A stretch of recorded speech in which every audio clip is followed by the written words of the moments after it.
Toby, welcome to Chaile Time. Welcome, Tsepo. Welcome to our new look and feel, the new launch. This is our episode 80, I believe it is. And it's our first one with the new look and feel. The revamp. The revamped Chaile Time. Yeah, we're going places moving forward. We're going to have guest speakers. We're going to be an advocate for employees trying to find employment or job seekers. So yeah, there's much more to come. I think people enjoy. But welcome to you also. So how you've been? What you up to? I've been good. What's happening in politics? Politics. GNU. I thought I understand what is happening here, but after this morning, I heard on the news that Action SA now it's gonna go with the ANC in order to approve this new budget. But I thought the DA and the ANC in the same bed or something. They are like same bed in the same bed. So I don't understand it. But yeah. Some politician, I can't remember his name, and I speak under correction, but I think it may be an ANC politician. But this is a few years ago. He actually said, in politics now, there's no such thing as friends. There's only interest. So when we as South Africans, or I suppose people of the world, think, that political parties are in the same bed or so, they're not really. It's all about your own interest. Yeah, but my frustration is that there's a 5-year term that the government must fulfill people's needs. But with this back and forth thing going on, and now today is this, tomorrow is this, in 3 days' time we're voting this one because there's a vote of no confidence because we are not confident enough. Like it happens with the municipalities a lot. In the past 2 years, I think Joburg has had like 3-4 mayors there. Pretoria also, there's been changes. But I think South Africa is in a major transitional period, where the ANC they are used to having all the decision-making powers, and now you need to start sharing the decision-making. And you will see now the political parties with their own philosophies. It's like a water and an oil effect. Sometimes it doesn't really mix. I read this morning, for instance, given that yesterday was the 1st of April and today is the 2nd of April, and yesterday was supposedly April Fool's Day, I don't know what to believe when I read. Because when you read on GNU, then they've approved the VAT, then they've not approved the VAT. Yeah. Then Ramaphosa spoke to Steenhuisen and then he didn't. So I don't know what is true at this stage anymore. But what I read this morning, I could see that there's this philosophical difference between the ANC and the DA, where the ANC is trying to find money to spend, where the DA wants to cut money. They want to cut the budgets. Even here in Tshwane, and I think that's where one of the clashes is. When the DA comes in, they try to save. Let's stop. And I think our existing or the previous governments also, they want to spend, And me not saying what is right or wrong, I'm just highlighting that there are key differences, Let's stop deviating from our platform. Yeah, we always touch base with reality, Let's not deviate because with politics we can go on and on and on and on and on and on, and then we will not stop. Yeah. So, what have you been busy with lately? Well, Tsepo, there's this interesting thing that happened with me yesterday. I'm busy with arranging a disciplinary hearing for a very high-level case. It's a big corporate, and the CEO wants to charge the finance executive to appear before disciplinary hearing. There's a lot of distrust between the parties, if I can put it this way. But what is interesting, Tsepo, is, I've booked the hearing. I've got one of our labor lawyers that's going to attend to the hearing. And yesterday, the CEO emailed me the existing policy of the company when from a procedural perspective, and how they approach a disciplinary hearing for senior people, members of staff in the organization. And I was just gobsmacked. I'm just like, everything in terms of the policy must be done on papers. So the company charge you. The employee has 3 days to respond on the papers to the chairperson, email arguments. Then the company's got 3 days to rebut and send their response. And that's it. Then the chairperson makes a decision. Now, in law, that is not incorrect. Because remember, and this is also important for employers out there, when you're in a corporate, and not in this example now, but typically in corporate, you get the idea, you get trained that the discipline hearing is this Rolls Royce hearing.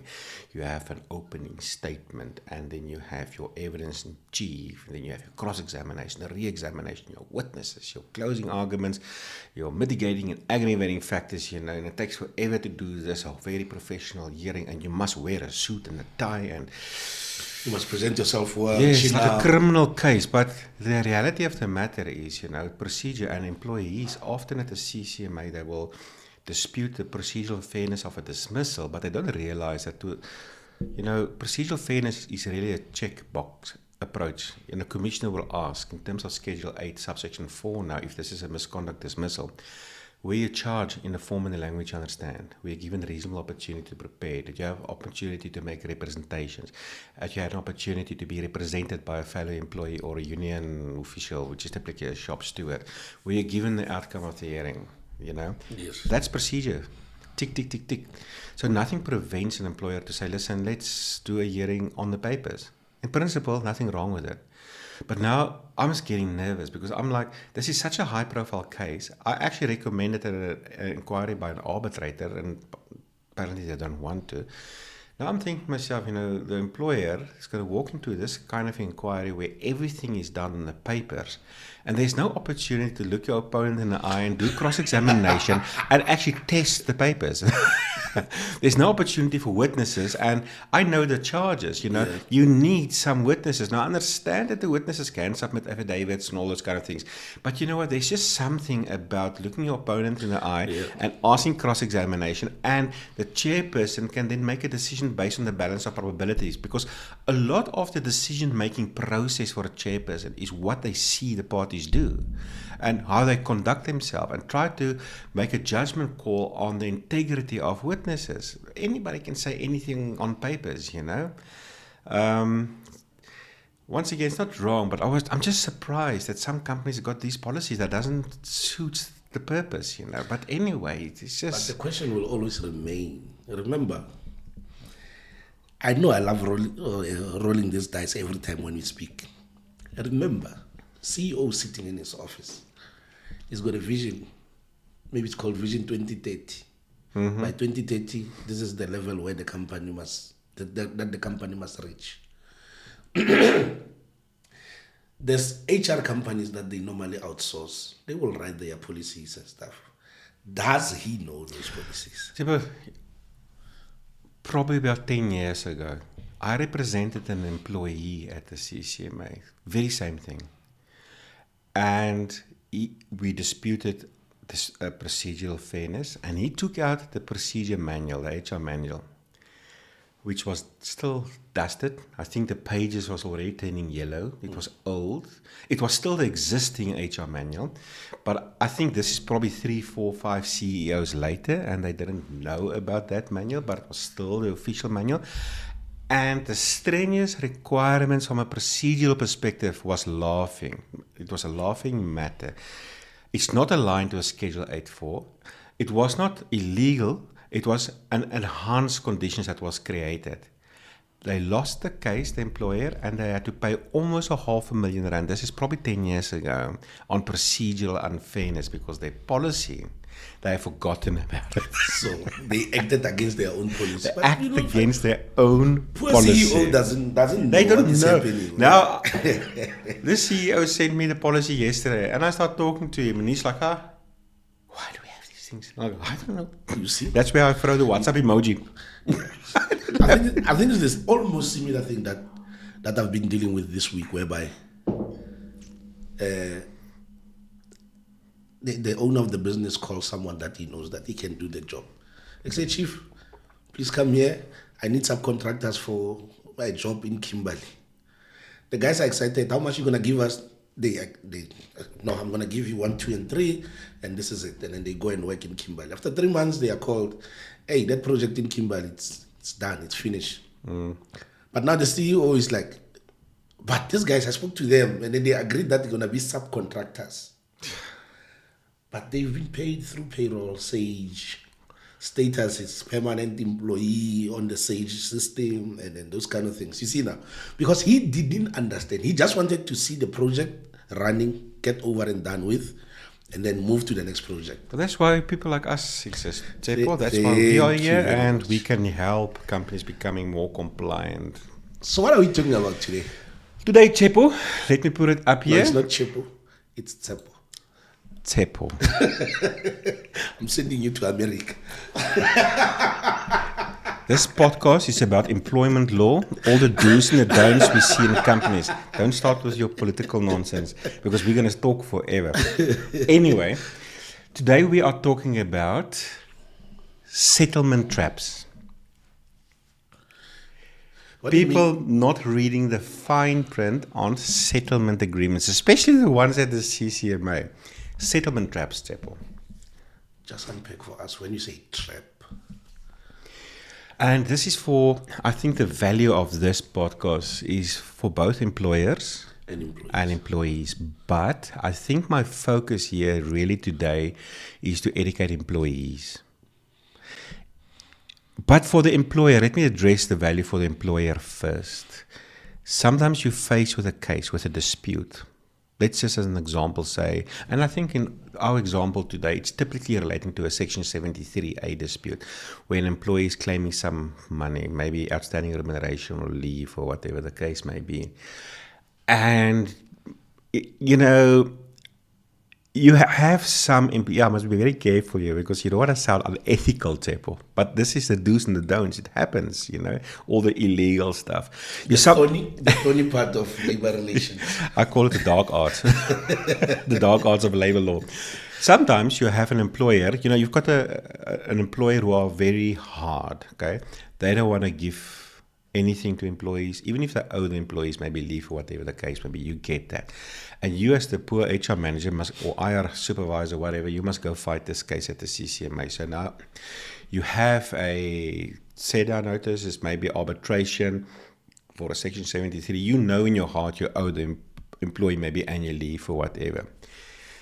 But on the other hand, you have your employer that if you don't win the case or have an outcome that's favorable to the employer, then you are not performing as an IR practitioner or whatever the case may be.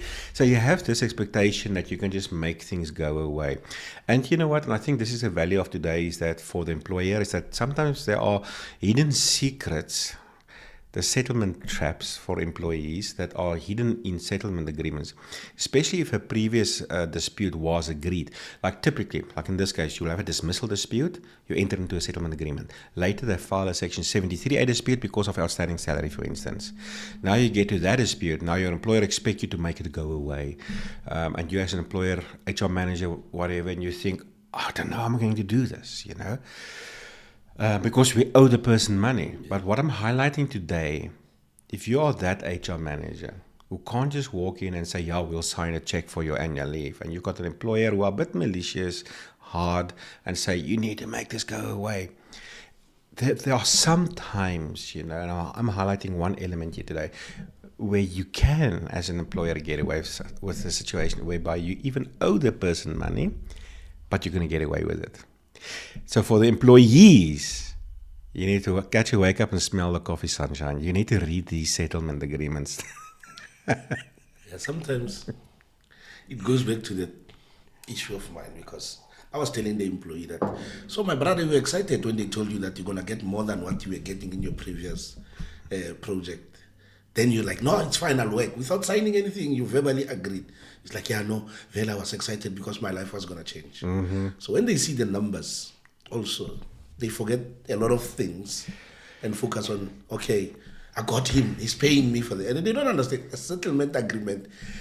It's a golden handshake. Let's just do this peacefully because we're not going to go for arbitration. We're not fighting anymore. We just agree. Tsepo, we spoke about this so many times, you know, the peril of employees not being represented at the CCMA or the bargaining council, whatever it may be. And it means that from a legal perspective or a litigation perspective, you're going to have to assume some responsibility to be awake. Because there's a lot. I've got my ball here on the table, you know. When I do IR training at companies, I normally take my ball with, you know. And as I train, I will just throw the ball at somebody, you know. People think dispute resolution is only about the laws. It's not only about the laws. It's about the relationship. it's about laws. But there's also this chess game going around the table. You get a commissioner sitting that side, employer this side, and the employees that side. And you must be careful of those employer representatives. These guys are trained. They know how to influence your brain. Your brain got the organs called the medulla oblongata. It triggers your fight or flight response. The way we greet, the way we talk, the way we look you in the eye, starting with the numbers, that 8,000 Rand here already influencing you. Oh yeah, there's the book, Never Split the Difference. That book, get the book. If you want to learn the arts, the psychological tricks of influencing people and negotiating, get it if you want to negotiate better.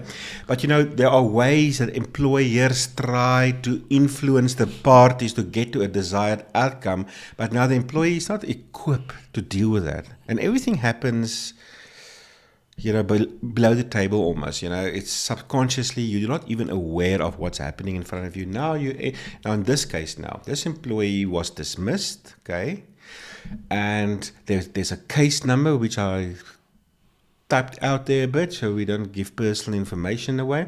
But this person, for the dismissal dispute now in this case, okay, the employer knew they owed the employee leave. So they decided to trick this employee. They didn't tell the employee that, but they went into the dismissal dispute and entered into a settlement agreement for the 8,000 Rand. So the employee think, this is a nice employer. Now, they're now giving me something extra. Now the employee think, I'm catching you out, employer, because I'm going to leave here and open a Section 73 dispute for my outstanding leave. Now the employer in this dispute, this dismissal dispute, didn't tell the employee, this is the money we owe you for the leave. They just said, we'll pay you 8,000 Rand. How does that sound? Then he said, no, that's good. Oh, that's nice. That's nice. And the dismissal itself wasn't unfair. Yeah. I suppose the employer was in a good mood. But now later the employee opened the Section 73 dispute. So I represented the employer in the Section 73 dispute. Then I went there and I said, Madam Commissioner, Madam Commissioner, let's read this settlement agreement. I don't think, Honorable Commissioner, the employee actually appreciate what he agreed to last time. He didn't read. It says here, the undersigned parties record the settlement of their dispute in the following terms. Now keep in mind, this settlement agreement was specifically for the dismissal dispute. Yeah.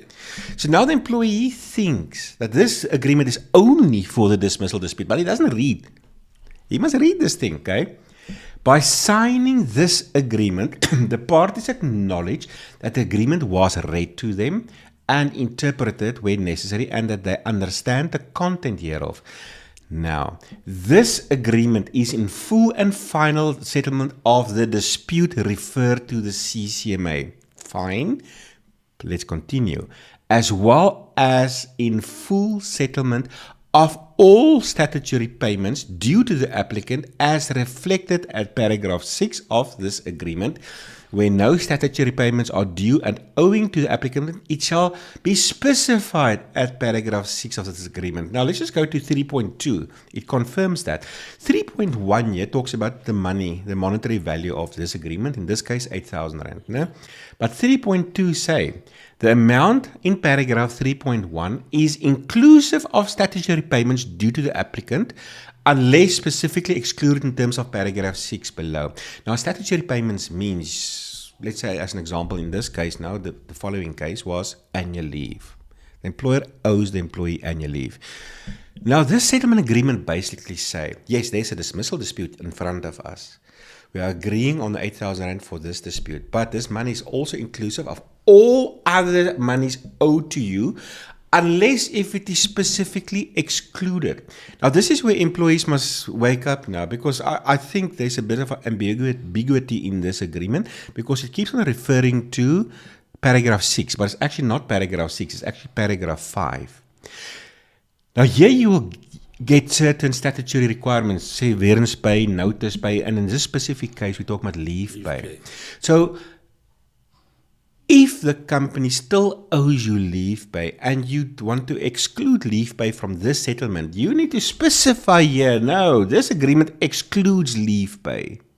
But if it's not specified? But this is now the thing. And I actually blame the commissioners here. I've sat through many of these things, and the employees are not aware of this. And let me be honest with you, when it comes to dispute resolution, commissioners got their tricks too. They want to get this dispute out as quick as possible. So they don't sit and say, Mr. Jan, whatever your name is, this 8,000 rand you are now signing in a settlement. Now, just in your mind now, does this include all money they potentially owe you? Because remember, as a commissioner, I don't know if there's any other money they owe you. You must just make sure that you understand this 8,000 rand is all inclusive of all monies. If not, if they still owe you other money you want to maybe file a separate dispute for, let me know so I can exclude it here, I can tick it here. Commissioners don't talk that way. They just take a pen and draw a line. They don't tell you, I'm going to draw a line through this section. That's right. Just be careful, because now people tend to misinterpret what we normally say as labor people. People tend to and they do that a lot. They misinterpret a lot of what we say. You can sit for 2 hours explaining to someone that this is how we're going to do things, this is how things are going to be. But because of selective listening or selective hearing, someone will say, yeah, Toby on the podcast said we mustn't trust commissioners. So let's just be careful of that. I was once accused that I bribed the commissioner because someone did not agree. Same story with the leave pay. I've got all the pay slips. It shows that he was paid leave. But because he had a loan, an advance, when his final payment was done, the company took back their advance. Because he owes the company that money.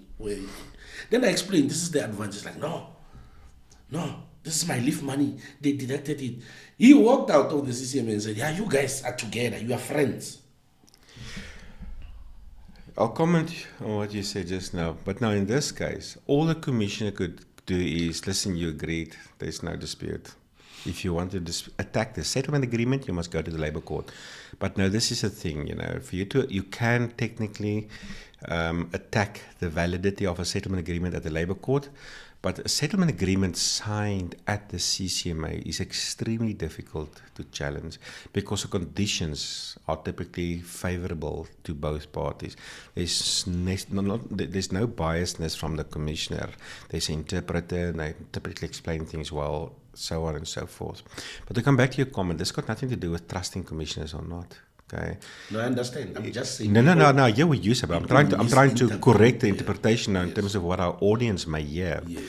The reality of the matter is, the legislator and the courts have tried over time to make dispute resolution very accessible with the least amount of legal formalities, which is great. CCMA, for instance, is for free, but we mustn't misinterpret now the legislator or the courts either. Yeah. It doesn't mean there's no laws that apply. They're trying to make it very easy, but it's still a legal process. It's still litigation, and you still need the tricks and the skills of the trade, okay? And when you sit around the table, nothing is necessarily the way it appears to be. Let me give you another example, Tsepo.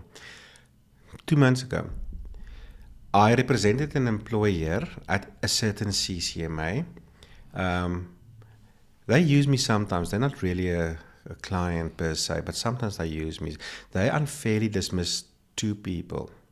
They retrench 2 people. Now, Section 191 of the LRA states that if an employer employs more than 10 people and they retrench more than one consultant retrench more than one person, then the CCMA don't have the jurisdiction to arbitrate the dispute, okay? They must go to the labor court. So the CCMA will conciliate, but thereafter, labor court. So this is what happened here. And this was an unfair retrenchment. Actually, what really happened is there was a fight between the employer and 2 of his office staff. And he then framed a consultation process for the 2 of them and then retrenched everything within 24 hours. Okay, no Section 189.3 notice. Look, it was not fair. So I went to represent the employer, and the employer asked me, in your view, was the retrenchment fair? I couldn't lie, so I just said, in my view, no, I don't think it was fair. Are you going to settle? So I said, no, Mr. Commissioner, you don't have jurisdiction to arbitrate the dispute. we must not go to the labor court. I did tell the employer, this is probably how it's going to work out. If they do go to the labor court, you better settle. And they agreed, you will. But anyway. So, but this is now the thing. We actually, in the CCMA case, we did offer a settlement, but the employee didn't want to accept it. Okay, we actually offered 10,000 rand. The employee wanted 30,000 rand. So it's not going to happen, okay? But then the commissioner said to the employee, listen, it doesn't mean it's the end of the matter for you. You can always go to the labor court. There are companies there that will assist you with doing pro bono cases. Which is true. And I'm not going to say who the organization is, who they are. But what he didn't tell them, either the commissioner didn't know this, I know this, or he did know it, but he deliberately, in order to get this dispute done, didn't disclose that information. That organization will only assist you, number one, if you earn below a certain salary. And I speak under correction, but I think it's something like 6 or 7. This employee was earning over 20,000 a month. And secondly, you must have merits to your case. Now, in her example, she does have merits to the case, but she's earning above the threshold of that organization. And this 2 months later, we still didn't hear from her. So I knew in my heart, she's not going to come right. But the commission didn't say that. So look, I can understand if the commission actually didn't know it. Okay? But still, you need to know, you need to be represented. No, I'm not throwing the commission under the bus. I'm talking about the reality of a CCMA case is still litigation. There are still realities there. Yeah. Even though the courts are trying to make it as easy and as cheap as possible. Yeah. The reality of the matter is, if you are represented, and you know what, if I may give a shout out to a company like Clientele Legal, for instance, you pay a small subscription fee per month, and you actually have good advice. Yeah. Now, you may not always win your case, but at least you have somebody that can help you with all these ins and outs of litigation. And employers often have a representative there. They know, the ball that's been passed around the table, But the reality is, if you're only an employee and you are not represented, sorry, ne? But yeah, in settlement agreements, there are traps. And you need to read the fine print and don't get caught up and being sold out in terms of the emotion of it. All right. That's it. Thank you very much. I guess we will talk more on our next episode. Thank you. Yeah. It was very educational, actually beneficial for both employers. For both parties. So if you're an employer, you have a case, it's not necessary, unless a settlement agreement, it's not the end of the matter necessarily for you if there's a new case. Employees, read that document and ask questions before you sign it. Okay. Thank you very much, Toby. We'll talk next week. See you next week. Yeah. Bye-bye. Bye.